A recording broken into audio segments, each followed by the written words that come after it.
Bom, pessoal, vamos já dar início ao nosso webinar do RIMS Conference 2024, né, falar sobre realidades e tendências. Estamos aqui na Folks com o Pedrotti e o Bira. Já já a gente se apresenta e começa para valer o nosso webinar. A câmera está ali. Não está aqui. Deixa o pessoal aí que tá conectado entrar. Temos uns 202 inscritos. Tem um no-show natural. E não é diferente do evento lá, mas vai ser bem legal poder compartilhar as experiências desse nosso momento lá do Teams Conference, tá? Então, são 9 horas aqui em São Paulo, na Alameda Santos, onde estamos, trazendo aqui o nosso painel do Teams Conference. Para quem está se conectando agora, isso aqui foi o pano de fundo, né? Na parte de trás do nosso Brazilian Pavilion, e várias mensagens aí de brasileiros. A gente está aqui no escritório da Focus, trouxemos esse painel aqui. Certamente tem alguma coisa aí que nós escrevemos. Acho que o meu está ali. Você escreveu, Troca, aqui? Lembra onde você tá, onde você colocou o seu, Bira? Eu fui perto da Bionexo ali. Mas aqui, para fazer esse aquecimento, pessoal, que desconectou agora no nosso web, é só para mostrar esse painelzão aqui, ó. Tem um monte de boas mensagens, né, dando felicitações aqui a todos, né, parabéns, folks, é um trabalho legal aqui de todos. Tem muitas mensagens, tem algumas mensagens em inglês, algumas também em espanhol. Graças por invitar-nos. Então, tem alguns também colegas da América Latina. Foi uma maneira de também congregar uma vez mais os brasileiros que vão para o evento da RIMS, que essa é a ideia das nossas ações relacionadas ao RIMS Conference. Então, isso é o nosso pano de fundo para a nossa conversa, e a gente vai, com isso, dar início ao nosso webinar. Então, para quem está conectado aqui, quem tiver com câmera aberta pode desligar, por favor. E aí a gente fica só aqui com foco no nosso escritório aqui na Flux. Bom, já são 9h02, vamos começar a nossa conversa, tá? Então, bem-vindos todos ao webinar sobre o RIMS Conference 2024, Realidades e Tendências. A gente está aqui no escritório da Folks, no Alameda Santos, em São Paulo, e eu sou Claudio Juliano, CEO da Folks, e trouxe dois amigos aqui para debater sobre o RIMS Conference que tiveram lá. Queria que cada um se apresentasse. Pedrotti, primeiro, se apresenta. Bom, meu nome é Carlos Pedrotti, eu sou gerente médico do Centro de Telemedicina do Hospital Israelita Albert Einstein e presidente da Saúde Digital Brasil, entidade que congrega as empresas que prestam serviço de telemedicina e oferecem aí um arcabouço tecnológico para a realização para o avanço da saúde digital no país. Então, agradeço o convite, Claudio, e fico muito honrado de estar aqui podendo falar do RIMS aí, que foi um evento incrível. Muito bom, muito obrigado. Bira?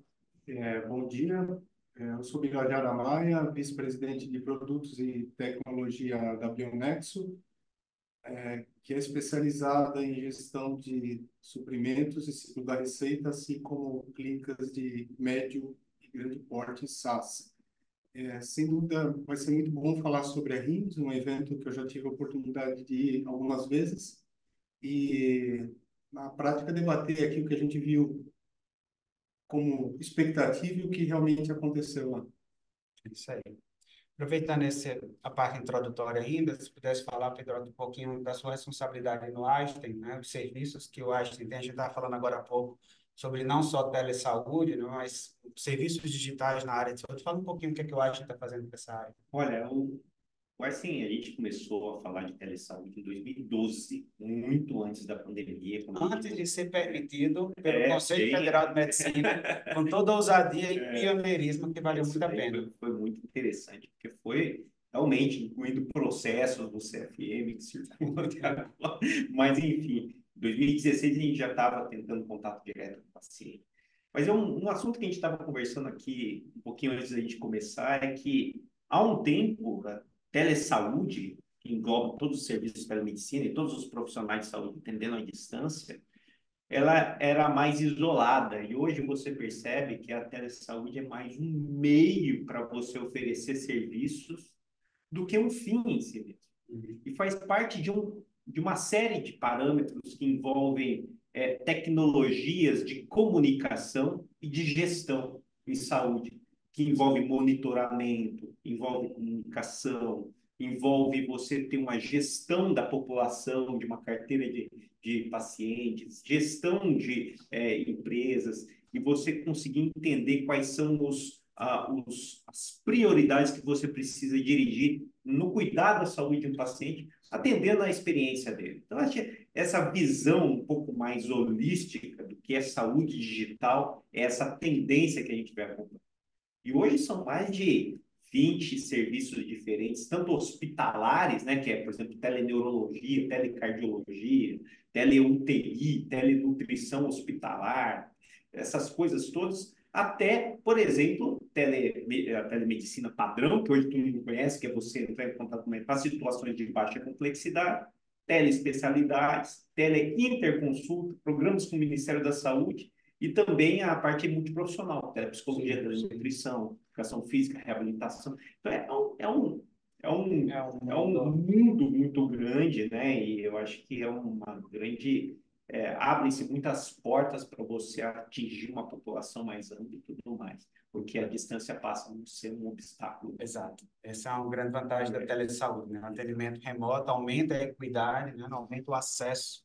Isso é fantástico.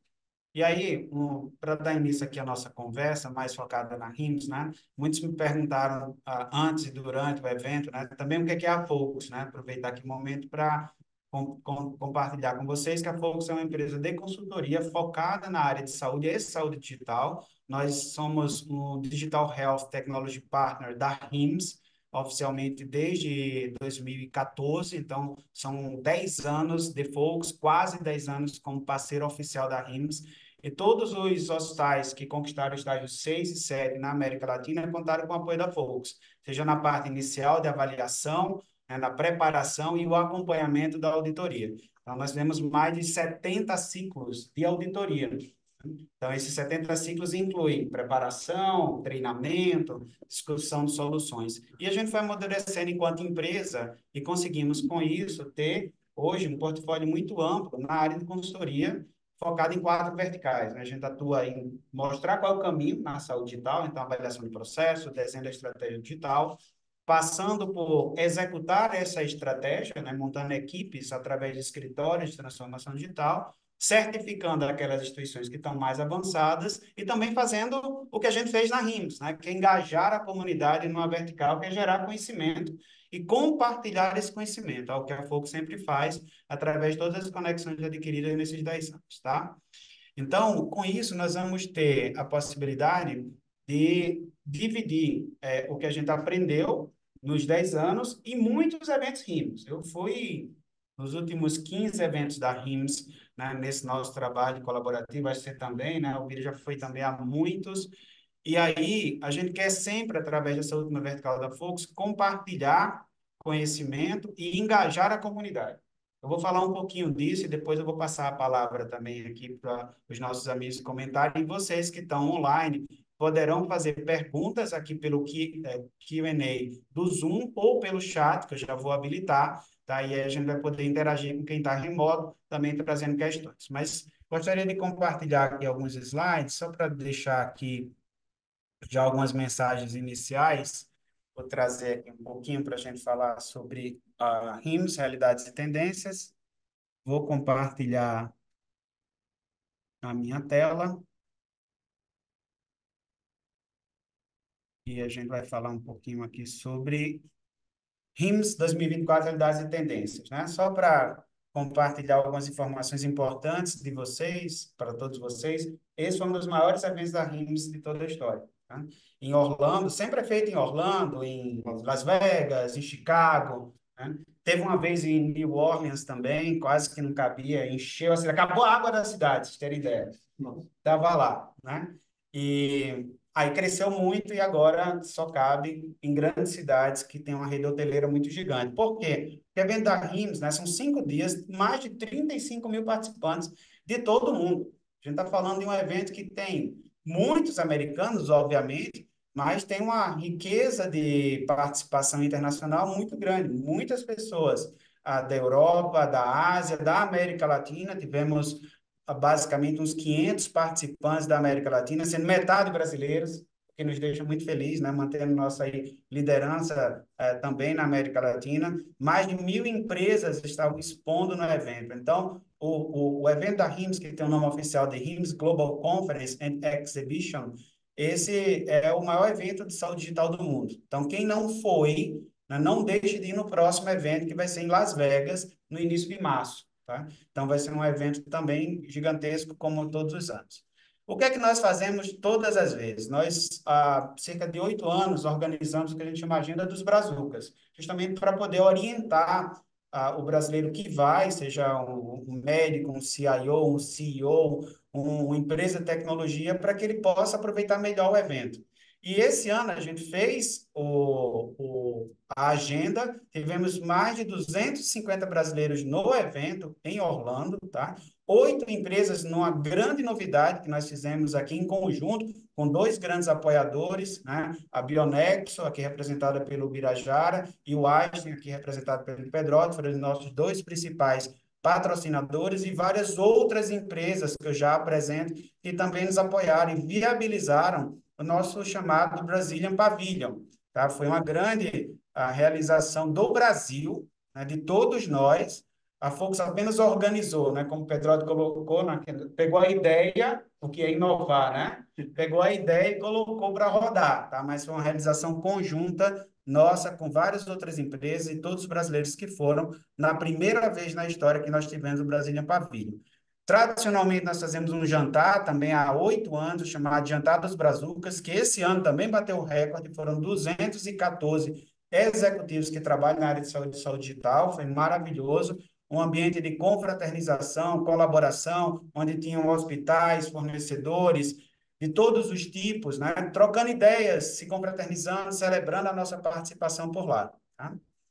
Tivemos várias também palestras durante os 3 dias de exposição, né? Foi terça, quarta e quinta, no Brazilian Pavilion. E tivemos o apoio de várias empresas, ao qual eu tenho que agradecer muito, já agradecer aqui a Bionexo e o Einstein, mas também tenho que agradecer a Apps for Business, a Fortinet, a Nilo, a Microsoft Nuance, a Salux, a Teleimp, a Genesis, a TOTOS, a Voltris Clover, a CTC, a EveryMind, a InterSystems, a Minsight e a Pixel. Estas empresas viabilizaram tudo que foi feito por lá. O nosso pavilhão, o nosso jantar, né, e tudo que a gente organiza para que o brasileiro possa aproveitar melhor o evento. Também apoio institucional da ABCIS, né, da Saúde Digital Brasil, onde o Pedro é o atual presidente, da SBI, Sociedade Brasileira de Informática em Saúde, da Hospitalar, que é a marca que informa markets o evento, e a Informa Markets vale a pena uma observação. A Informa agora é também proprietária do evento RIMS Conference. Então, foi organizado toda a parte logística pela Informa e o conteúdo pela RIMS, tá? E também o apoio super importante do Consulado Americano, aqui com o Jefferson Oliveira, que sempre está conosco nessa realização. Fizemos um pré-RIMS lá, né? Também foi bem legal. Queria agradecer a equipe da Folks, que esteve também participando do evento. Foram 8 profissionais da Folks que tiveram participando do RIMS Conference e também ajudando em toda a agenda dos Brazucas. E aqui a foto final do nosso Brazilian Pavilion. Vocês podem tentar se achar aí, né? E foi um momento ali final, aí o Bira tá ali, o Pedrotti estava no meio de uma reunião, pulou para cá para fazer essa foto, tá? Isso foi na quinta-feira à tarde, então foi bem legal, fiquei muito satisfeito com isso. Isso aqui é um pouco do geral, né, do evento, e agora eu quero entrar na temática técnica, que é o objeto da nossa discussão hoje. Nessa temática técnica, tem várias coisas que nos chamaram a atenção. Primeiro, é inovação contínua, né? Não tem aquele negócio, inovou, parou, cheguei lá, estou bem. Não, é sempre ciclos de inovação. Até mesmo com o que é super novo, que está em hype ainda, como inteligência artificial. Mas é sempre inovando, trazendo alguma coisa que a gente tem que experimentar, né? E com transformação acelerada. A gente começou a falar em transformação digital, muito, e transformar de maneira mais acelerada, mas não desordenada. E aí entra também um papel fundamental da RIMS, que é guiar tudo isso. E aí tem os chamados modelos de maturidade da RIMS, que são os modelos focados em orientar a jornada digital do hospital, tais como o Emham, ou do ambulatório SICOM, o CISOM na parte de supply chain e outros 4 modelos. São 7 modelos de maturidade que a RIMS possui para orientar, guiar essa transformação digital. Então, transformação acelerada, sim, mas orquestrada, ordenada por frameworks que ajudam a mostrar qual é o caminho. E tem que ter uma força de trabalho gigante nessa área de saúde digital, né? E tem que ser bastante resiliente, tem que vencer muitas mudanças. Acho que um papel nosso, enquanto também profissionais da área de saúde digital, é provocar essas mudanças, essas transformações. Nossa equipe fez vários recortes, inclusive nós vamos publicar um documento, né, fazendo um resumo de tudo que vimos por lá, tá? É um documento que vai contar com a participação também de várias empresas, vários profissionais, para resumir num documento que possa servir de referência do que aconteceu na RIMS em realidades e tendências. Aqui um pouco do que o doutor Leandro também aqui da PUX falou, eu gostei desse resumo que ele fez, usar a inteligência artificial para quê?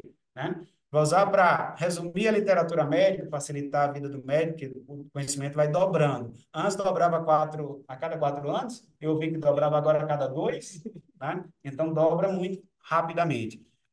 IA com capacidade de analisar dados para dar suporte diagnóstico, apoiar o paciente e aplicada ao registro clínico, ao prontuário. Tá? Isso eu vi funcionando também.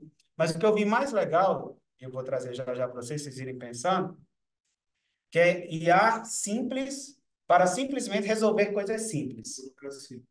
Tá? Porque tem uma burocracia simples de resolver que aumentaria muito a produtividade da área de saúde. A gente tem que usar IA para isso. Então, IA super importante no evento, né? Interoperabilidade também, quando a gente vai lá no Interoperability Showcase, que tem aquilo tudo funcionando em tempo real, primeiro me dá uma inveja danada que a gente tem que fazer isso aqui no Brasil. E a gente tem competência para fazer. Deveríamos fazer mais. Já foi feito em alguns eventos, inclusive da SBIS.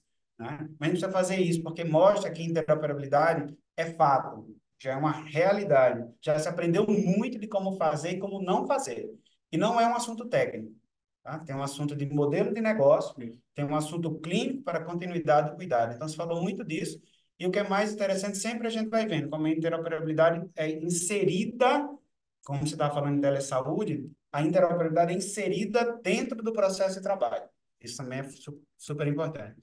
E também a parte da transformação digital, né, casada aí com IA generativa. Mais uma vez, uma enxurrada de IA generativa para a saúde específica, com soluções como o Copilot da Microsoft, com soluções integradas aos sistemas principais. Então, muita coisa a gente viu rodando, tá?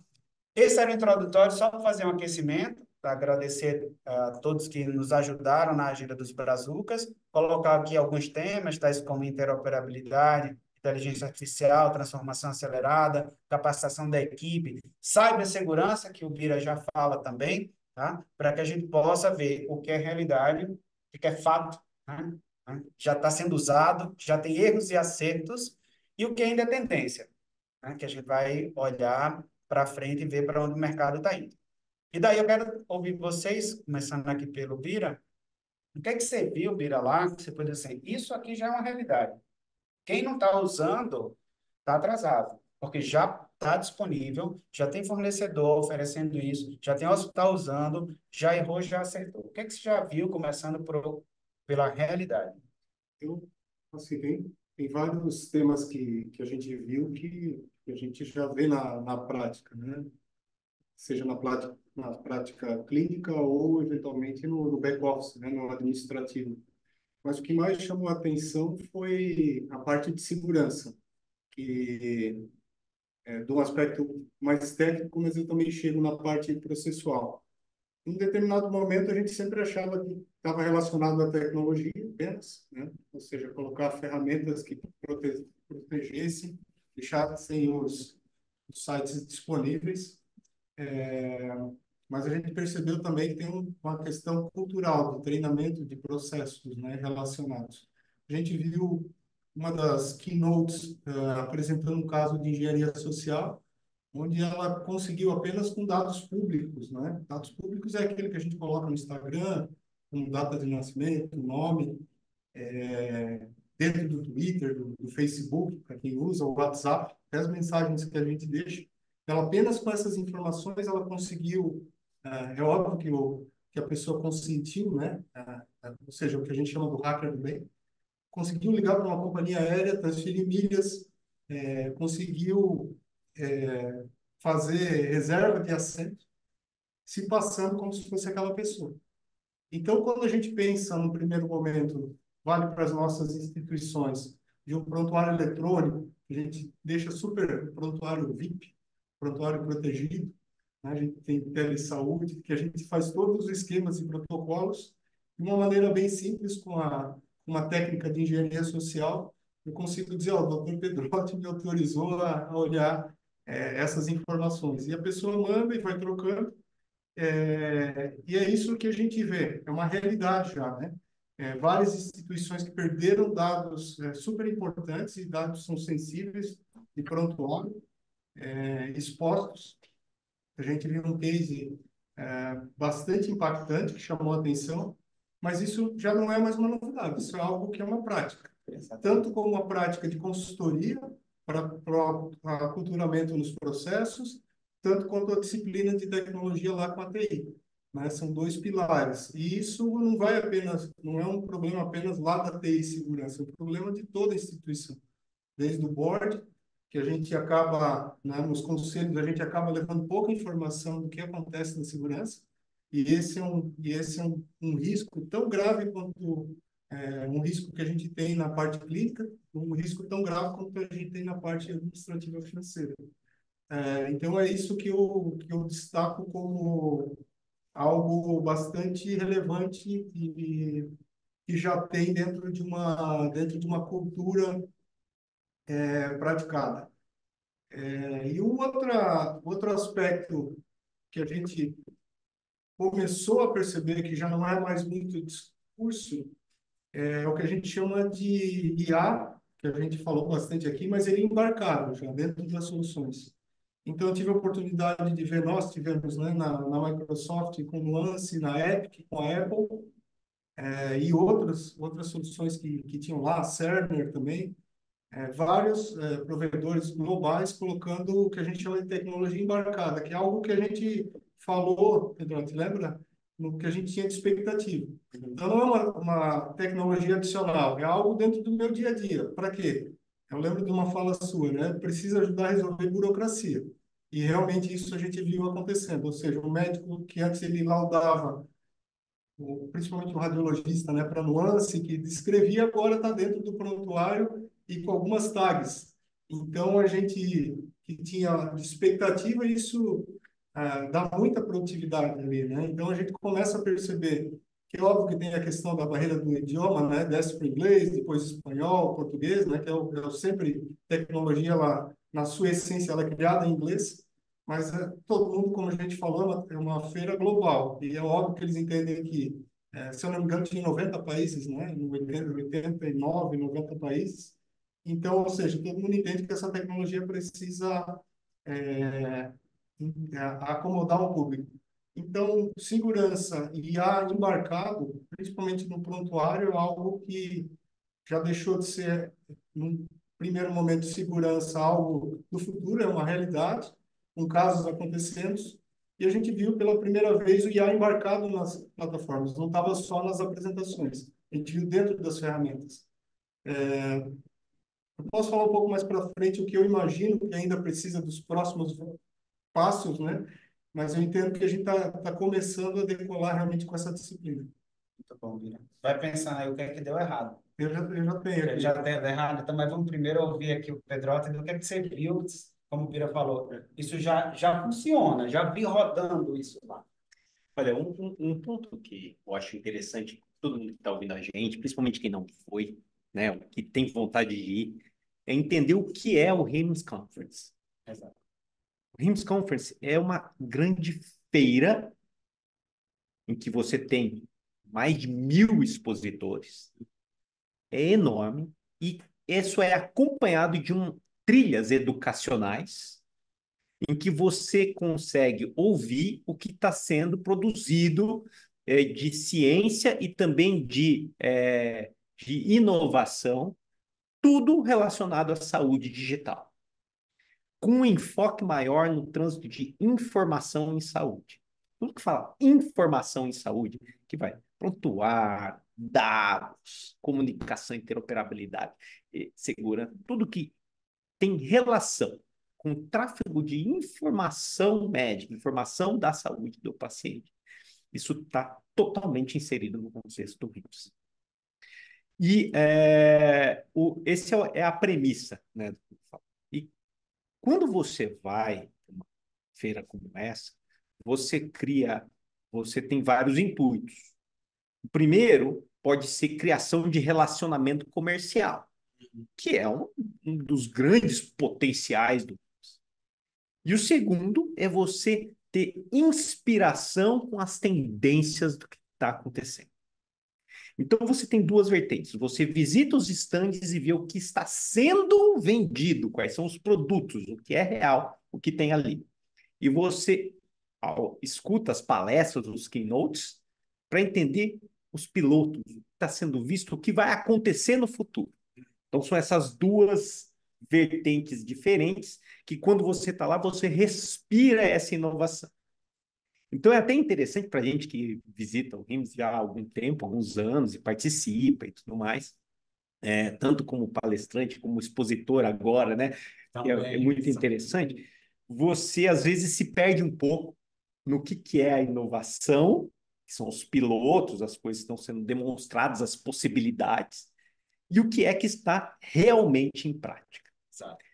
Então, assim, o que está hoje realmente em prática? O que a gente vê muito lá? Primeiro, análise de dados em saúde. Deve ter umas 300 expositores lá, em que ele promete o seguinte: eu pego os dados do seu sistema, analiso e consigo devolver para você insights da população que você está vendo, onde são os gargalos que estão na sua operação, nos seus processos, consigo identificar potenciais melhorias nos processos de saúde que você está atendendo e quem são, paciente que gasta mais, essas coisas todas que você consegue ver dentro da sua operação. Isso é uma realidade, isso é o que está vendo. Pode ter inteligência artificial nisso? Pode, mas não precisa. Eu acho importante você falar isso, que nem tudo que a gente está dizendo aqui precisa de inteligência Exato, não artificial. precisa. Você pode ter algoritmos que você desenvolveu, que são análises relativamente simples, mas que envolvem uma inteligência de dados. Então, análise de dados, informação em saúde, isso é uma realidade. Existem inúmeros vendas, isso vem de vários anos, mas tem muita gente que ainda não trabalha com isso. Às vezes, você pegar, construir um dashboard de volumetria da sua operação é algo já sensacional. Que, assim, do ponto de vista tecnológico, para quem está olhando para o futuro, é simplório, mas isso pode já gerar indicadores para ação em tempo real, para tomar decisão e melhoria dos seus processos. Aliás, tem uma expressão em inglês que são actionable. Action, exato, exatamente. É difícil traduzir isso, mas acionáveis, não sei. São quase dicas, sugestões, faça isso, né? Exato. Faça isso a partir da análise de dados. Eu concordo plenamente, isso é uma realidade. Isso é uma realidade. Outra coisa que a gente começa a ver lá que é muito mais realidade hoje do que era alguns anos atrás. E daí agora eu vou falar de telesaúde. Só que não da consulta por vídeo. Isso já está meio que mainstream. Hoje você já tem quase comoditizou alguns itens desse daí. É o ERP, né? O Patient Relationship Management, né? O PRM. PRM. Que é você acompanhar o seu paciente, você acompanhar tanto a jornada dele da saúde dentro do seu sistema de saúde. E quando você começa a colocar também o tal do RPM, agora tem as siglas, né, que a gente vai se familiarizando com elas, tem o PRM, que é você acompanhar o paciente, você tem um relacionamento e comunicação com esse paciente. Aí tem dezenas de ferramentas para você se comunicar com o seu paciente. E você também tem o RPM, que é o Remote Patient Monitoring. É o RPM, que é uma outra sigla que está surgindo muito, que é você conseguir monitorar o seu paciente à distância. E já você já vê cases já mais robustos, o que 2, 3, 4 RIMs para trás, você ainda estava no campo dos pilotos. E uma outra questão que envolve isso é o Hospital at Home, que também já existem modelos mais robustos. A gente ainda está falando, não está falando na casa de centenas de milhares de pacientes, não. Está falando na casa de centenas. Você não é algo assim mainstream, mas você percebe que é uma tendência forte e com produtos disponíveis no mercado.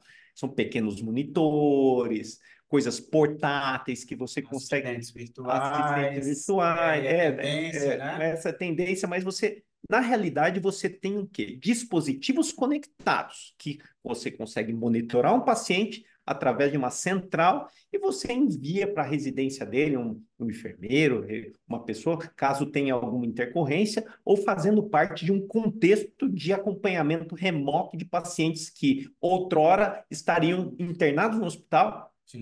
mas estão internados em casa. Não é home care, tá? Não é home care, é para cuidados agudos. Exato. Home care, Exato. eu estou falando de monitoramento remoto, hospital at home para situações agudas. Isso é uma realidade que você está vendo hoje, ainda em estratos mais avançados. Mas... O que é fantástico, né, Pedro, é que isso é uma tendência de negócio. Exato. E só é possível através dos intensivos de tecnologia digital. Exato. É um negócio de saúde, é um serviço de saúde, mas que não acontece se não tiver muita tecnologia, tais como telemonitoramento. Exato. Né? Agora, falando de inteligência artificial, o que eu acho que é mainstream? Quando a gente fala hoje, já é algo disponível em vários lugares. O próprio Bira colocou. Que é, por exemplo, você obter informações resumidas, sumarização de prontuários médicos. Você já está conseguindo fazer em alguns prontuários. Ainda é um pouco piloto, aí você não sabe o que isso está dando de resultado de verdade, mas está lá, está funcionando. Tá? Então, você já consegue resumir, você já consegue ter opinião, você já consegue ter, por exemplo, até um suporte à decisão que é baseado em IA. Mas ainda está começando. Agora, tem uma coisa que eu queria comentar, que isso daí está mudando a vida do médico americano, que é o chamado Virtual Scribe, que é uma coisa que não existe para a gente. A gente não conhece isso, por isso é uma coisa meio etérea. Porque aqui a gente não tinha, mas lá, não visto, aqui a gente não teve uma pessoa. Lá nos Estados Unidos, a vida inteira teve um fulano lá, que o médico ditava e ele ficava escrevendo as coisas no prontuário. Depois começou a ter o ditado mesmo, e agora tem o scribe que percebe o contexto e transforma aquilo num texto organizado para ficar um prontuário melhor. Isso já está funcionando, já tem centenas de milhares de casos, já está mostrando que tem melhora da produtividade e tudo mais. O modelo de cuidado dos Estados Unidos é muito diferente do nosso, forma de escrever. Mas eu vejo como um grande potencial de melhoria da qualidade dos prontuários. Hoje, prontuário no Brasil, a gente tem pequenos lugares e poucos nichos aí que são de excelência, mas a gigantesca maioria são informações extremamente escassas, insuficientes, faltantes, e que isso atrapalha até a cadeia de suprimento, por exemplo, de prescrição. Você não prescreve, que tem que prescrever, de alguém tem que ir lá e ficar colocando, gerar glosa e tudo mais, porque ninguém entende. O auditor vai lá, mas não tem nada escrito aqui, como é que você deu isso aqui? Exato. Então, tudo isso faz parte de um contexto que, isso sim, é aquela história da burocracia. Você está melhorando a eficiência do sistema, pulando etapas que são muito mecânicas, que é de redação, de coisa, você está conseguindo organizar dados, está começando, mas o Virtual Scribe já está vendendo que nem louco lá, porque isso faz muita diferença. E, por exemplo, o laudo automatizado, o laudo no microfone já é algo que todo mundo usa, já tem muito. Aqui no Brasil, quem é radiologista deve estar ouvindo a gente, isso é rotineiro, mas você precisa ditar. Você precisa ditar palavra por palavra, ok. Lá você fala de dá um laudo assim, assim, assim, você já organiza e ele entende o que você quis dizer com aquela situação. Você acaba sendo ainda mais rápido do que o ditado. Então, olha esse contexto que você vai Bem, criando, né? muito legal, Pedro. Até eu lembrei já que é a opinião do Bira, mas você falando da transcrição, né? Eu tive no RIMS 2018, mais ou menos, participando do mesmo workshop que esse ano eu participei, que é da EMIDES, que é a Associação de CMIOs, resumir assim, americana. E teve uma apresentação da vice-presidente da Associação Médica Americana, isso em 2018, dizendo o seguinte: o prontuário eletrônico está causando burnout nos médicos americanos. Qual é a solução para isso? Os transcritores. Então, vamos colocar um transcritor em cada um dos consultórios médicos para resolver isso. E mostrou vários estudos corroborando isso, que era uma boa, que era custo efetivo, que melhorava a qualidade do prontuário, melhorava a qualidade do atendimento e diminuía o burnout. Eu fiquei preocupadíssimo, né? Porque, veja bem, nós trabalhamos com isso, né? E hoje, escutando o que você está colocando, que é uma realidade que já existe, que estrutura a informação, quer dizer, não é só uma transcrição simples, é transcrição com estruturação, que é sinal vital, vai lá, porque a temperatura, por exemplo, vai para o campo de temperatura, né? Então, resolve esse dilema que eu vi em 2018, né? E estou agora curioso para ver o que a Associação Médica Americana vai dizer, né, da inteligência artificial, pensando no Visual Scribe. Então, isso é um ponto para a gente olhar. É. Vou dar um exemplo sim, para quem ainda não entendeu muito isso. Você está na beira do leito, vai ter um microfone ali que está escutando. Você vai falar assim: olha, vamos fazer o seguinte: solicita uma tomografia de crânio, solicita um hemograma, um raio-x, um PCR. Tal. Ele automaticamente entende isso, coloca na prescrição. Na hora que você vai, já está prescrito, você só É assina. isso aí, Você assim. só assina. Então, esse processo de automatização baseada na compreensão de uma ordem, ele é altamente eficiente, ele traz eficiência para o processo e reduz o burnout, que é você ir lá e ficar procurando onde é que está a tomografia aqui mesmo, onde é que está.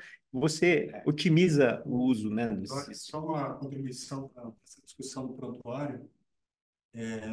Não é muito uma defesa, né, como construtor de prontuário, mas o prontuário ele nasceu, eu acho que o primeiro prontuário ele nasceu sem dúvida com a ideia de digitalizar o que era feito de maneira analógica, o bom e velho papel ou o gravador, né, que era assim que era feito pelos radiologistas. Mas, num determinado momento, ele virou uma ferramenta para ajudar no faturamento, né? E essa transição que ela é um pouco complexa da gente entender.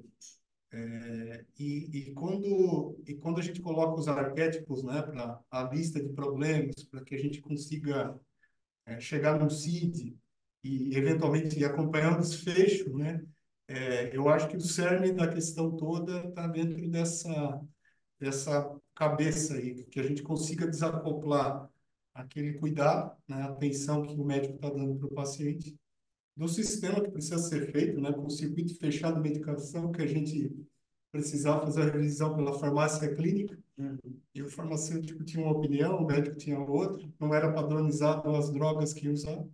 A gente viveu isso, né, dentro de uma certificação. E aí que a gente entendeu a necessidade de revisar até os dados, que eram uma série histórica, né? Então, eu acredito que seja mais um dilema de negócio do que um dilema de tecnologia, né? Dessa experiência do usuário, experiência do usuário profissional de clínico, né? Então, essa a minha contribuição para esse assunto. Eu vejo que é bem polêmico isso. Vou só citar uma coisa, Claudio, se me permitir, que uma trilha importante do RIMS é a experiência do paciente. É verdade, me lembrar. E experiência geral. A experiência do profissional de saúde também está nisso. Porque acaba se refletindo. E quando você fala de prontuários, igual eu falei assim, ele foi focado em faturamento. Então, a interface de utilização, ela não é especificamente desenhada para agradar o usuário profissional de saúde, médico, enfermeiro, técnico, tudo mais. é para obter dados para você conseguir gerir a esteira de faturamento. Exatamente. Então, no momento em que você melhora essa experiência, você consegue melhorar a vida de todo mundo e focar no que precisa mesmo, que é do paciente. Você trazer um bom cuidado para ele, evitar erros e tudo mais. Então, esse é o caminho que isso está seguindo, mas lembrando, isso ainda está na fase das tendências, né? Tendência. E aí eu quero aproveitar também para convidar quem está online, né, de colocar suas perguntas, comentários, através aqui de Question and Answer, Q&A, né, de perguntas e respostas do Zoom, tá? Vocês entram aqui, clicam no botão e mandam o seu comentário, sua pergunta, tá? E aí, Bira, isso é maravilhoso, né? Está funcionando, tem cases, mas também a gente vai lá para ver o que deu errado, para que a gente não replique aqui nas nossas realidades, aqui no Brasil.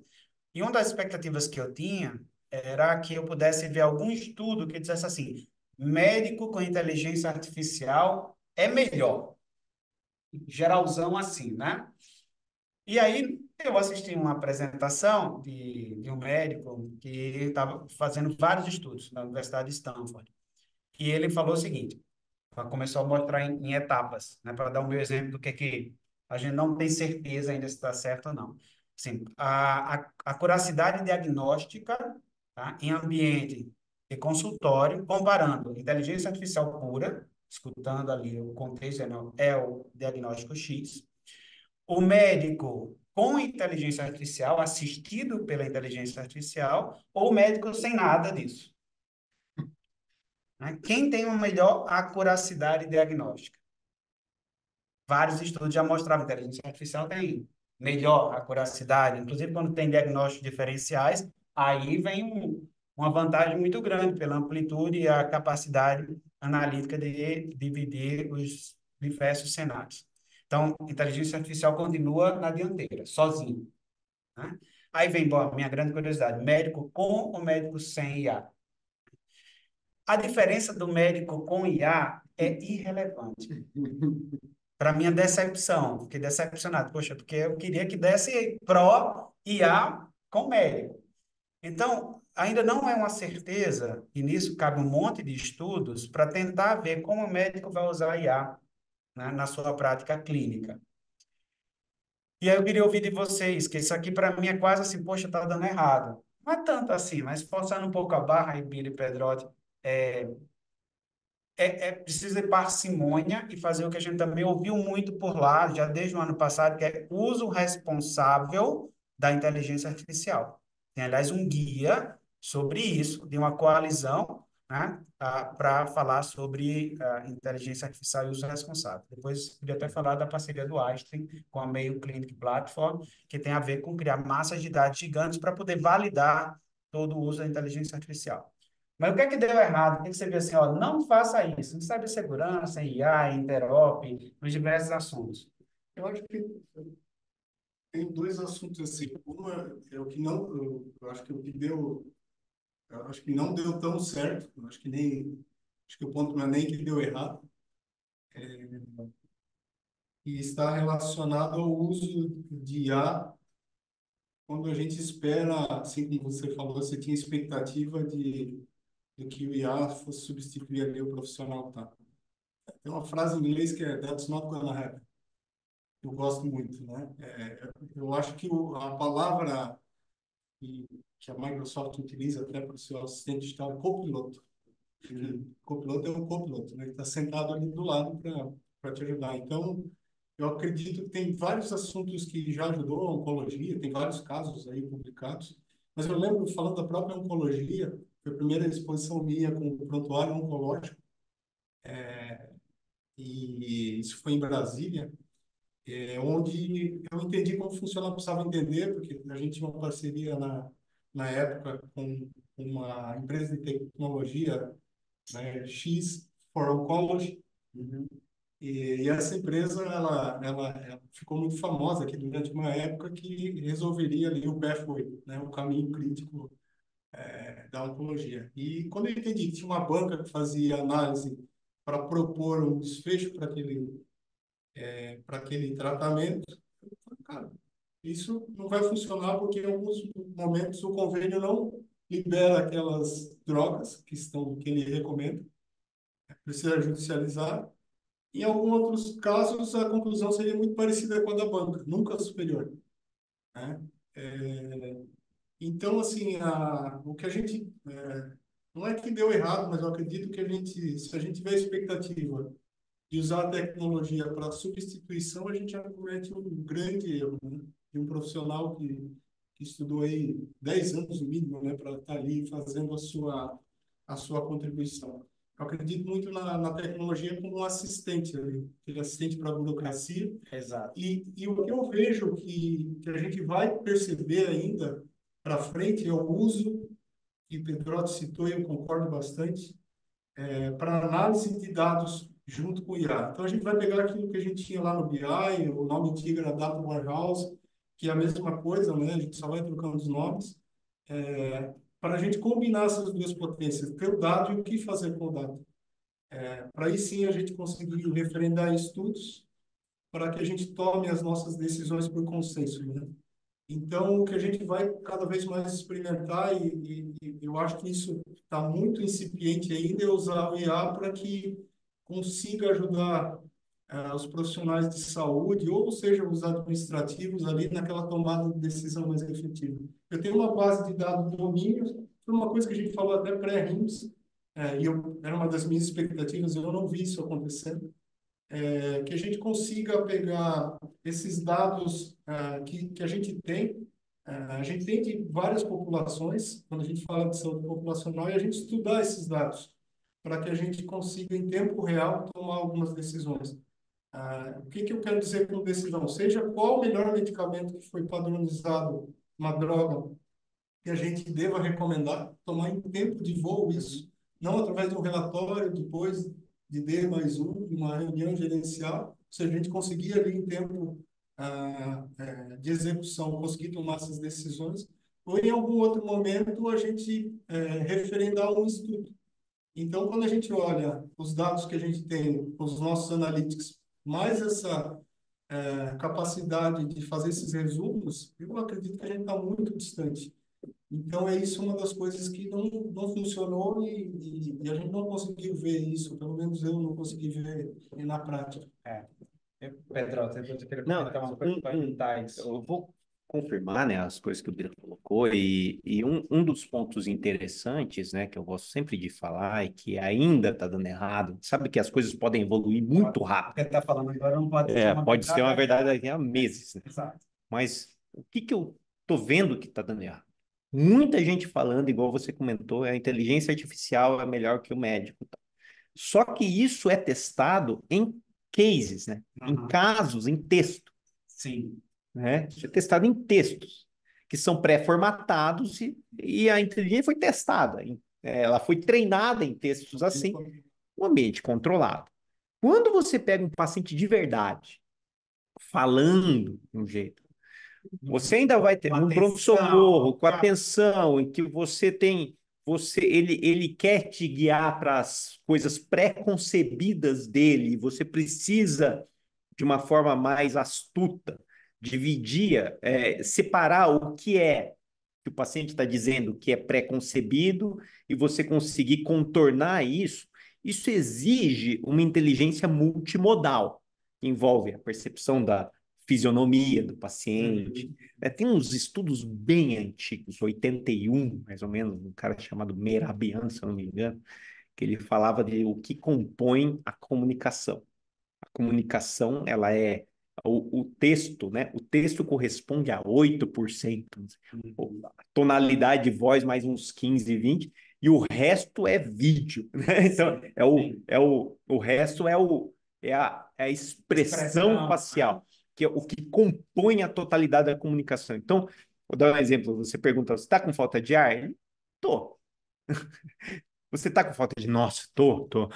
Você vê a pessoa cansada. Então, são essas questões que hoje, Quando você aplica, eu falei, numa palestra no Rio, eu falei exatamente de um ponto que deu muito errado para a gente, Cláudio, que foi uma árvore de decisão que a gente colocou, que o paciente respondia, e o paciente respondia tudo errado, no final estava tudo errado, porque ele ia direcionado para aquilo que ele estava querendo, tinha incentivos que você não estava contabilizando ali. Então, quando você coloca algo direto para o paciente, hoje ainda tem dado errado na vida real. Sim. Ainda tem dado errado na vida real. Pode ser que para alguns contextos dê certo, parte de saúde mental está indo muito bem, tá? Para outras questões também. Eu esqueci só de falar de uma outra realidade que eu queria lembrar aqui, se tiver alguém, que é, Sim, não, sim, que é a radiologia. sim, sim. Em IA, em radiologia, hoje está explodindo, Isso tá é cheio. uma É uma realidade realidade. muito Não, estabelecida. não, a gente tem já no pronto-socorro. O médico pede um raio-x de tórax, vai vir uma sugestão, olha, acho que está alterado aqui, e mostra onde está alterado. Então, assim, isso já aparece para o médico pedir hoje no dia a dia, e imagino que em vários outros hospitais também.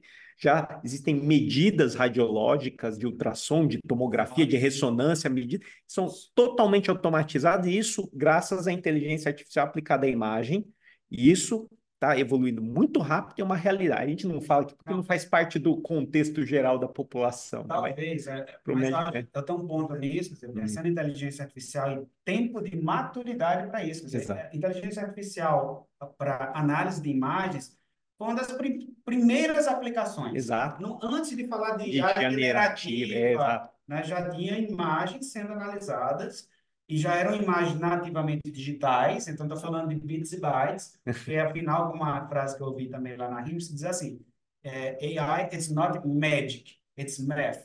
Então, inteligência artificial não é mágica, é matemática. Isso é legal. Pois é. Então, Tá a vendo? sua frase ecoou por lá, Bira, porque analisar imagens é isso. Aliás, eu recomendo um estudo, matemática, exato, estatística e tudo. Tem um estudo publicado agora, uma revisão sistemática sobre uso de inteligência artificial na radiologia. Tá bem legal porque eles exploraram desde o processo de organização dos slots de agendamento, passando por todo o processo, sim, análise da imagem, laudo e depois a conta. É. Tá? Então, você vê que é um processo maturitário muito grande. Mas eu quero também aqui ouvir um pouco quem está nos assistindo remotamente. Tem duas questões aqui, né? Uma do Alex e a outra do Oyama. Obrigado pelas perguntas, Alex, Oyama. Eu acho que Oyama está aqui por sua causa, talvez. E aí, o que é que o Alex traz, né? Então, a pergunta dele é o seguinte: gostaria de saber a opinião de vocês sobre as expectativas dos profissionais de saúde e a realidade dos investimentos disponíveis para a tecnologia, inovação e aplicação de IA. Eu quero dar uma informação sobre isso, depois aqui eu passo a palavra para o Bira e Pedrotti, tentando até generalizar a sua pergunta, Alex. Será que a gente está falando o idioma de quem assina a conta, de quem paga, de quem decide? Eu hoje tenho uma palestra também na RIMS que falava exatamente isso. E era uma palestra para os CMIOs, que era aquele workshop que eu comentei há pouco. E a palestra começou o seguinte: ROI, TCO, né? Valor líquido presente, financeiro. Quer dizer, o idioma que se fala com o CFO tem que ser o idioma dele, para a gente defender os investimentos. Só que também esse mesmo palestrante trouxe alguns frameworks para avaliar impacto. Porque o impacto na área de saúde digital não é só financeiro. Se a gente for olhar também só o ROI, né, financeiramente falando, a gente também não vai conseguir defender os investimentos necessários, seja em IA e em outros. E aí, um dos frameworks que ele mostrou é da Associação Médica Americana, que não se chama ROI, se chama Return on Health, né, de ROH, eu não sei ainda como expressar isso em português, ROI funciona, mas Return on Health é um documento que vocês podem baixar da Associação Médica Americana, um framework que conversa muito com o Triple AIM, o Quadruple AIM, agora Quintuple AIM também, e mostra a avaliação de impacto, né? Para poder defender isso, Alex. Então, isso são documentos que vocês podem encontrar na internet, nós ouvindo aqui um pouco o Bira e o Pedrotti, né, sobre essa questão central que o Alex trouxe ali, como é que a gente defende um investimento, que às vezes é alto, para usar uma inteligência artificial, uma transformação digital? O que vocês já acham e que mensagem passaria, como aqui já na linha de recomendação? O que vocês recomendam?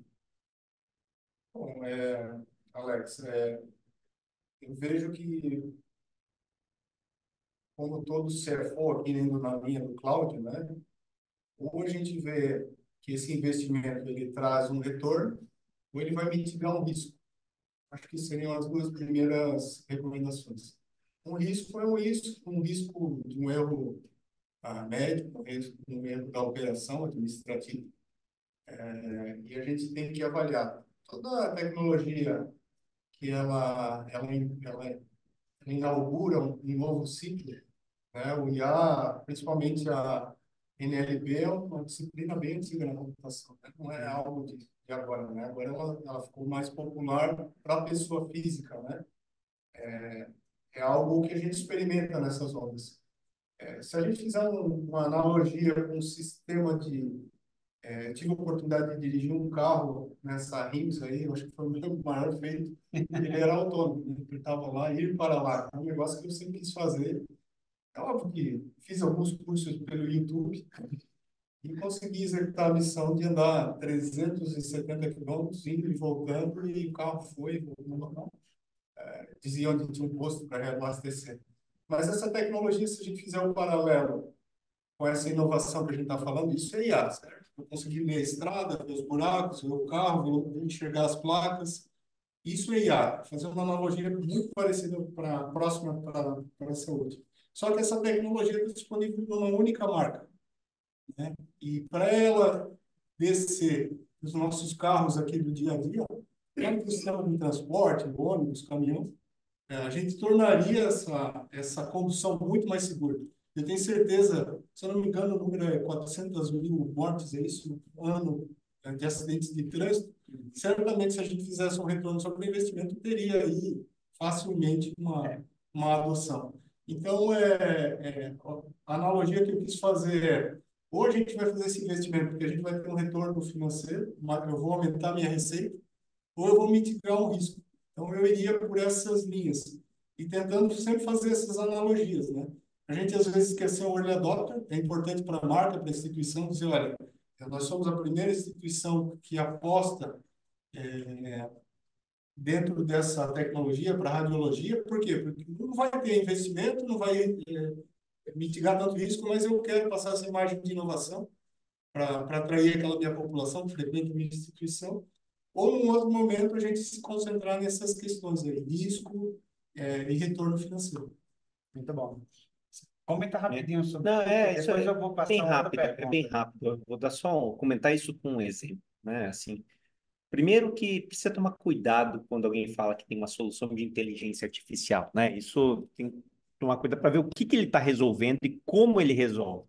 Esse termo é muito amplo, inteligência artificial é muito amplo, as pessoas adoram falar, então é sempre importante ter algum técnico para que entenda isso, para saber exatamente que tipo de inteligência artificial e como que é isso, porque tem às vezes custos implícitos que não são contabilizados. Por exemplo, IA generativa é bem caro. Se você aplica em escala, é caro.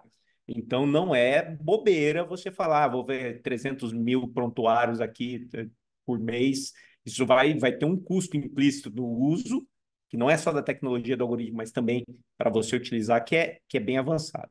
E o segundo ponto é pensar em iniciar, talvez, quando você está falando de tecnologias, de inteligência artificial, naquelas que estão relacionadas à eficiência, porque o retorno vai ser calculado diretamente. Eu vou citar uma que você calcula em segundos que você evita que um médico perca em algum processo. Custo médio, todo mundo sabe, é muito caro. Então, assim, segundos vezes 10, 15, 30 mil consultas por dia, você está falando de muito dinheiro no final do mês.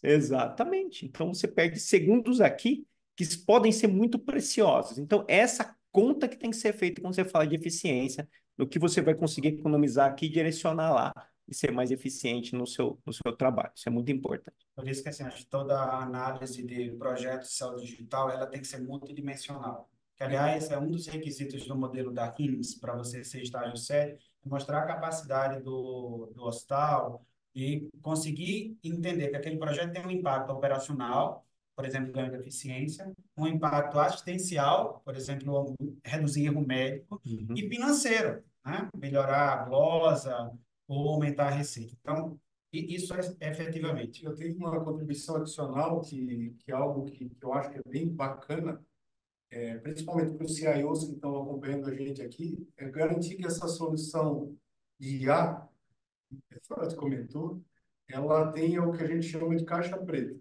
que que é isso? Eu consiga voltar no tempo e explicar qual foi a decisão, né, por parâmetros que ela tomou para aquela decisão. Isso é fundamental, principalmente quando a gente fala de processos que a gente precisa, aqui eu estou falando processo civil mesmo, que a gente tenha que explicar o que a gente tomou e eu consiga voltar na linha do tempo. Não pode ser tomei, porque não é uma pessoa, né? Então, a gente tem que garantir que essa solução de IA consiga fornecer isso. E nisso tem uma questão aqui, né, sobre regulamentação, tá? Porque se a IA propôs um diagnóstico e um tratamento correspondente e o médico adotou aquilo, né, e deu tudo errado, de quem é a responsabilidade? É sempre da instituição, né? Né? De quem é a É, responsabilidade? do médico. Isso, na minha opinião, precisaria ser regulamentado, não nas experimentações do piloto, mas nos excessos. Eu sempre fui a favor de regulamentar e participei dentro da Câmara Técnica de Informática do CFM, o que que podia e o que que não podia em relação ao prontuário eletrônico, depois de telesaúde, os excessos. E aí eu queria ouvir a opinião do Pedrotti, eu vou começar a fazer aqui rodar aqui entre uma Uhum. questão e outra para que a gente possa responder a todos, tá? Não, Então, perfeito. sob o ponto de vista de regulamentações de inteligência artificial no Brasil ou Uhum. mundo afora, o que é que você tem a dizer nisso? Olha, eu acho que tem dois aspectos. O primeiro é responsabilidade, o segundo é segurança da informação. Acho que se a gente fala responsabilidade, quem é a responsabilidade? Isso não sei se tem que regulamentar específico, a menos que esteja tomando decisão autônoma. Uhum. Então, assim, quando apoia a decisão do médico, é responsabilidade do médico mesmo, que ela tenha falado bobagem. Acabou, ele tem ali. Então, isso já está regulamentado, isso não precisa de dados novos, porque é muito difícil regulamentações que são pontuais acompanhar a evolução da tecnologia. E tem um outro ponto que é realmente quando faz uma sumarização do prontuário, as informações estão indo para onde? Você está treinando a inteligência artificial com dados que são sensíveis? O que está acontecendo?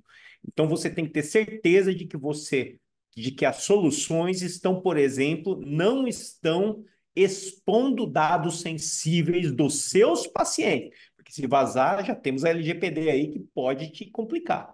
Então, isso tem que estar muito bem definido quando você compra uma solução, por exemplo, de IA, você tem que entender que se esse dado vazar por alguma razão, que esse seu fornecedor está mandando o dado para fora para que ele seja analisado, isso pode te complicar. Então, esse é o ponto, talvez, de uma regulamentação, esses excessos, essa desvio nesses dois aspectos. Responsabilidade. Tomou decisão sozinha a IA? Vai ser responsabilidade do diretor técnico da instituição, né? Então, tem que tomar cuidado e, eventualmente, isso está às claras, muito bem documentado, isso é importante. Acho que a gente vai falar muito Né? sobre isso ainda, É, porque quais são os excessos, a gente nem sabe quais são, exato. né? É Então, complicado. só a prática, o uso, né, vai fazer com que a gente consiga determinar esses excessos. Bira, agora eu tenho uma pergunta especificamente sobre supply chain, e eu vou direcionar a você, aqui do Oyama. Pensando em inteligência artificial e supply chain, o que é que você tem já aí rodando que já é realidade e o que é tendência? O que a gente, Goiama, respondendo a teu questionamento aqui, é um ótimo questionamento, inclusive. O que a gente tem visto, principalmente em suprimentos como gestão, eu vejo dois aspectos principais, o que eu falo que é tendência na sequência. Um é a gente ter capacidade de ajudar aquele workflow. Então, imagina que a gente tem ali dentro daquele ambiente ali administrativo, compras, eu conseguir ajudar aquele profissional, a gente sabe que tem turnover, ou seja, a gente guiar ele para que ele monte ali uma cesta de produtos que traga ele é bem diferente para quem não está habituado no dia a dia, de montar uma cesta de carrinho da Amazon lá, do Mercado Livre. Né? A gente faz combinações, tem faturamento mínimo, é super complexo. Não é colocar lá 4 azitromicinas e dar o enter, né? E não é um cartão de crédito que passa. Então, eu vejo que a gente já tem hoje tecnologia para ajudar a montar essas cestas. Quando a gente fala dos prestadores, e quando a gente fala dos fornecedores, a gente precisa ajudar esse fornecedor que está ali naquele dia a dia a responder essas cotações, esses contratos, essas integrações todas com, com parâmetros também para que ajude aquela força de vendas. Então, ou seja, o que a gente chama de resposta automática. A gente conseguir preparar aquele robô para entender o que está sendo demandado daquela rede. Imagina no caso da Bionex, aí, com 7.000 atores nesse. Então, tem pedidos e matches que podem ser feitos. Então, eu consigo ajudar aquele fornecedor a tomar uma decisão com base em rentabilidade, com base em praça, e que ele quer fazer uma promoção específica. Eu vejo que isso é uma coisa que já é uma realidade dentro da nossa rede. E tendência, que é um pouco do que a gente está trabalhando, é a gente conseguir, em tempo real, a gente fazer aquela melhor compra, aquele melhor contrato. O que é isso? O que traz mais, não necessariamente o que é mais barato, mas o que traz mais margem para a instituição. Né? Então, é isso que a gente quer trabalhar e é o que a gente está trabalhando para que a gente tenha ali em tempo real, não é através de um relatório, é ali naquele momento do workflow que está acontecendo naquela tela, né? Por isso que a gente viu muito na rede, né? Inteligência embarcada, não é num ato subsequente, é ali, naquele momento. Eu consegui dizer, vá por esse caminho que você vai ter mais margem. É óbvio que respeitando os critérios da instituição. Eu vejo que isso que novamente vai conseguir fazer um diferencial nesse ambiente que a gente sabe, né? Custos hospitalares, aí, materiais, medicamentos, é uma grande parcela. Então, eu acho que é um pouco do que a gente está vendo. Muito bom. Pessoal, está valendo aqui várias das questões que vocês colocaram, comentários, e me ocorre que a gente tem que, aqui nesses minutos finais, né? E eu gosto sempre nos bate-papos de deixar recomendações, que a gente também tem que compartilhar conhecimento, né? E pensando que a gente está também no ambiente falando sobre RIMS, e RIMS tem muito a ver com os modelos de maturidade, o Bira vai lembrar na conversa há um ano que a gente teve, e o assunto dominante é a inteligência artificial, tem clareza disso, tem alguns, vários aspectos de cibersegurança, de como estar preparado para tudo isso, não só para IA, também falou-se muito, tem uma miscelânea de coisas. Mas eu queria finalizar aqui esses últimos 10 minutos, né, pensando o seguinte, como é que a gente constrói essa jornada para a inteligência artificial? Vamos pensar em fazer um exercício aqui, como se fosse quase um modelo de maturidade. O que é que eu tenho ali na base que eu preciso fazer, né? Depois eu vou seguindo progressivamente até chegar num nível mais avançado. Então, esse é um modelo de maturidade, coisas básicas, fundamentos, até chegar no nível mais avançado. E eu tenho que considerar domínios e dimensões. Vou falar algum aqui para vocês. Dados, né? Cibersegurança, governança e tecnologia, adoção da tecnologia lá na ponta. Tanto a parte clínica, como a parte também financeira, back-office. E devem existir, certamente, outras dimensões que a gente deveria considerar. Vamos construir aqui em real time um modelo de maturidade para IA, né? Para orquestrar, ordenar, né? Dar o caminho para a gente chegar a níveis mais avançados na área de saúde. O que é que está na base, nessas dimensões que eu falei aqui? A base de tudo é você ter o dado na mão, né? Então, você precisa ter os seus processos de input de informações clínicas ou de gestão organizados e digitalizados, obviamente, né? Se for em papel, já está fora dessa questão. Então, quando você fala em organização desses dados, você fala em estruturação dos dados.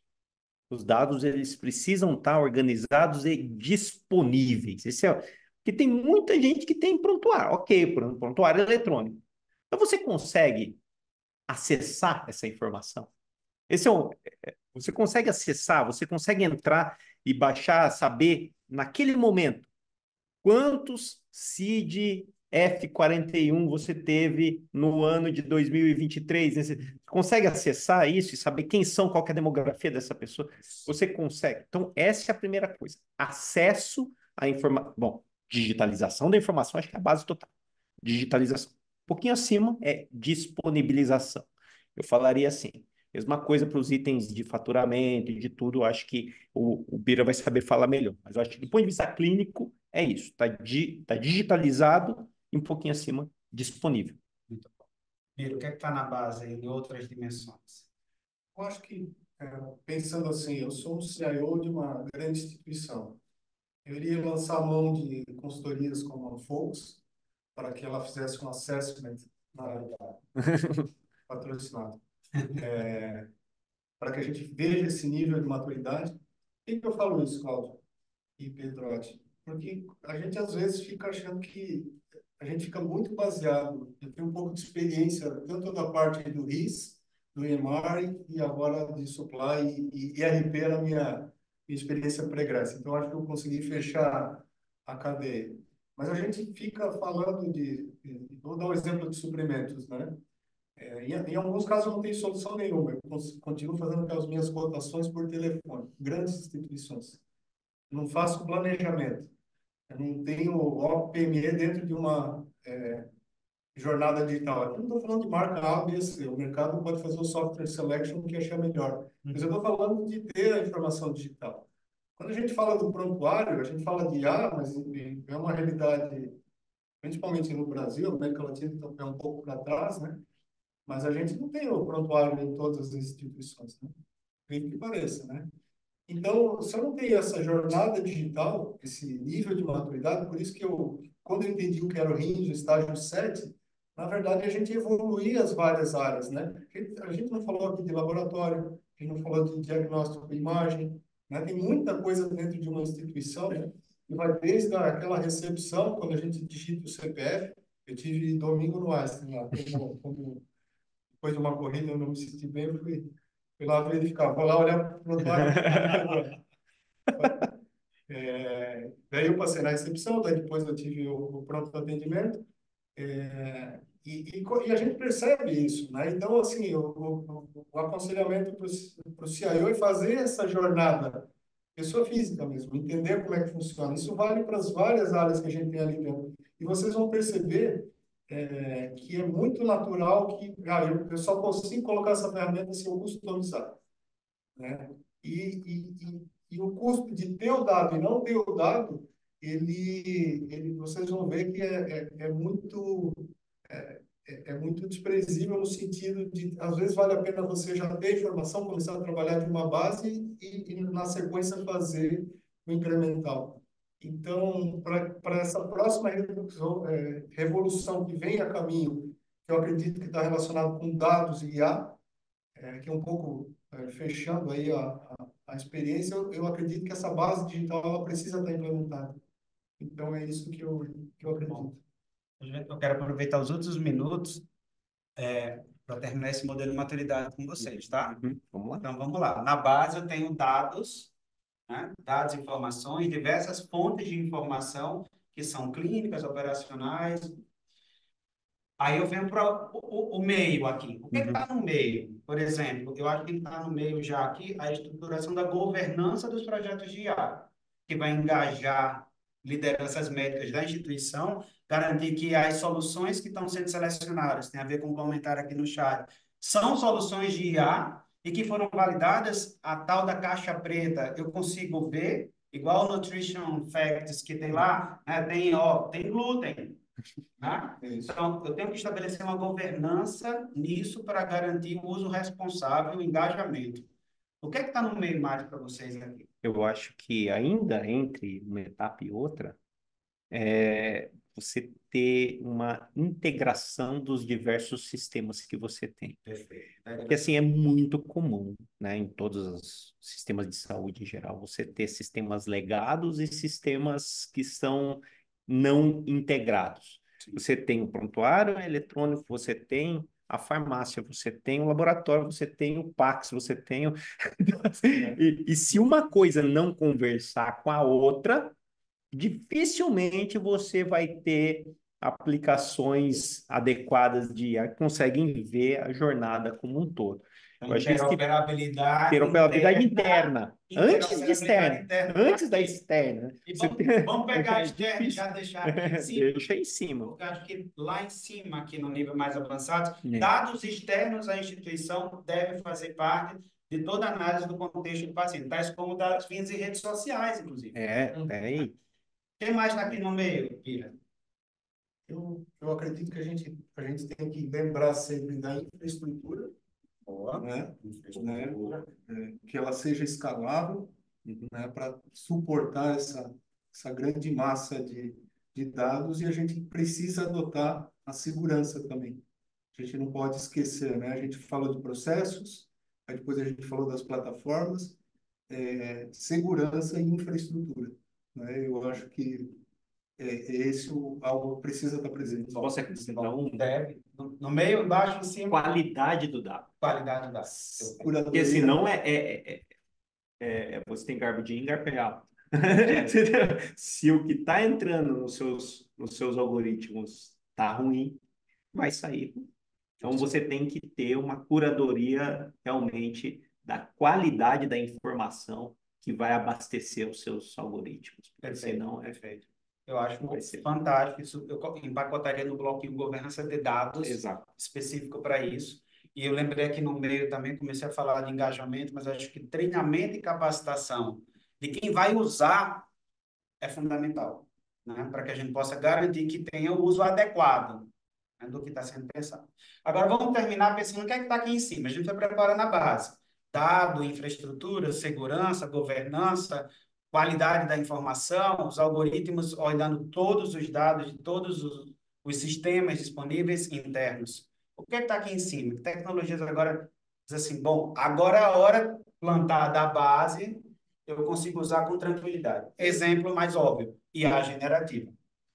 Que outras coisas? Eu vejo que, eu acho que em cima, no top, né, ou seja, a cereja do bolo é que a gente tenha um command center, dashboards, né, que consigam sumarizar isso para que a gente consiga pilotar essas informações. Então, eu vejo o IA generativo embarcado aqui nesse miolo, eu não vejo ele destacado, porque tudo que é destacado acaba sendo algo que é algo a mais, né? Ou seja, ele precisa ajudar ali dentro daquela operação, por isso que a gente sempre fala muito de inteligência embarcada, mas que eu tenha um dashboard que eu consiga enxergar isso, seja as áreas ou um todo, como esse ecossistema todo como um ser único, né?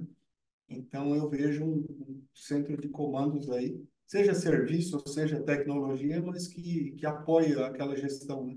Muito bom, como é sempre. Eu acho que tem um outro ponto que está lá em cima também. No meio vai estar assim, logo as tecnologias que você está adotando e a generativa entre elas, né? Com aquele cuidado, inclusive, de você não procurar uma solução para a tecnologia e sim procurar uma solução para o seu problema. Pode ser. Aliás, solução para o problema está aqui embaixo. Que problemas você quer resolver? Exatamente, você tem que ter os objetivos, né? Então, lá em cima mesmo vai estar a monitorização dos resultados da tecnologia que você está. Então, a avaliação desse impacto, igual você comentou, você monitorar o desempenho dessas tecnologias, a acurácia dessas tecnologias, você tem que estar monitorando. Até porque você precisa alimentar um ciclo de inovação. Ou seja, essa daqui, ela está mais... A acurácia dela e a eficiência dela nos processos que ela está resolvendo não está tão legal. Eu tenho já uma outra no mercado, vale a pena eu trocar? Como que? Então você tem que ter uma gestão de resultados e desempenhos das tecnologias que estão implantadas. Porque senão você esquece, é normal. Você implementa, dá certo, deixa lá em voo de cruzeiro e esquece de medir o que ela está resolvendo. Para fazer melhoria contínua, né? Exato. Então, é assim que eu acho que a gente tem que construir, pensando nessa temática específica de inteligência artificial, né? Fazer isso gradualmente, investindo tempo, dinheiro, né? Fazer uma base bem feita, adotando todas essas tecnologias, governando tudo isso, para daí usar muito bem feito e retroalimentar conseguir que a gente faça sempre melhorias contínuas. Aí a gente encerra nosso bate-papo, tá, aqui sobre RIMS, né, de realidades e tendências. Quero agradecer muito a todos os presentes. Quero mais uma vez deixar aqui, ó, o meu agradecimento à nossa equipe aqui, Folks, e também aos nossos apoiadores, e deixar aqui as palavras finais para o Bira e para o Pedrotti. Só deixar aqui projetando. Ops, essa daqui. Compartilhar. Deixar aqui só para agradecer aqueles que tornaram isso viável, né? Agora eu me enrolei aqui. Não tem nenhum Copilot aqui, só para eu falar e ele já projetar? Não. Beleza, então é só para reforçar e o meu agradecimento às empresas que viabilizaram toda a agenda dos Brazucas, o Brazilian Pavilion, nosso jantar, esse webinar e ainda o documento que a gente vai depois sumarizar boa parte do que a gente falou aqui, tá? Então, agradeço a todos vocês que estão online. Da minha parte, eu vou encerrar, mas eu deixo aqui o Bira e o Pedroto para fazer nosso encerramento. Vai Tá lá. bom? Muito obrigado. Bom, agradecer o convite novamente, Pedrotti e Cláudio. Sempre bom estar falando de tecnologia, principalmente de tecnologia para a saúde. Eu acho que o nosso principal objetivo aqui é todo mundo que está relacionado a esse meio é cuidar da saúde e não da doença, né? A gente tem que prevenir, né? E para isso, eu acredito que a gente tem que ter muita disciplina, né? Disciplina para escolher, disciplina para entender o ciclo de maturidade de cada tecnologia, né? E a gente fazer essas melhorias que fazem a sustentação dos negócios. Acredito que com bastante cuidado, né? Eu acho que a palavra que o Pedrotti usou é essencial, a gente consegue fazer essas melhorias, né? A gente, principalmente numa área que toma decisões que afetam a vida, né? A gente tem que ter a responsabilidade, né? A segurança que a gente está entregando algo que vai fazer, né? A disrupção, ela pode acontecer, mas desde que ela seja dentro de um ambiente seguro. Então, mais uma vez, obrigado aí. Palmeira. Perfeito. Cláudio, eu queria mais do que agradecer aqui o convite, a honra de poder estar aqui dividindo esse painel aqui com vocês, parabenizar pela ousadia, né, da Folks em dar esse passo adiante no Brasil Pavilion. Acho que é o primeiro de muitos, é o primeiro que dá a possibilidade, oferece uma possibilidade do Brasil se mostrar para o mundo Exatamente. como uma nação que desenvolve tecnologia, que você tem empresas aqui inovadoras como a Bionexo, como todos os patrocinadores, como o Einstein, que desenvolvem tecnologia, aplicam tecnologia. Em geral, uma coisa que me chama atenção às vezes no RIMS são alguns pilotos que eles mostram lá com grande orgulho que tinha 300 pacientes, daí o Bira tem 300 mil aqui na coisa. E a gente precisa mostrar isso. A gente precisa mostrar isso, a gente tem grandes exemplos, a gente precisa estar perto. E eu desejo que a gente tenha aí em 2025 um RIMS ainda melhor e convoco todo mundo que está assistindo a gente para que a gente faça isso acontecer e esteja presente lá para a gente crescer cada vez mais e mostrar ao mundo cada vez mais o quanto que a gente consegue alcançar. É isso aí, eu acredito nisso. Então, vamos convidar 2025, tá logo aí, né? Daqui a pouco a gente vai se encontrar já no RIMS Conference em Las Vegas. Gente, muito obrigado, até a próxima. Viu? Valeu. Tudo de bom. Tchau.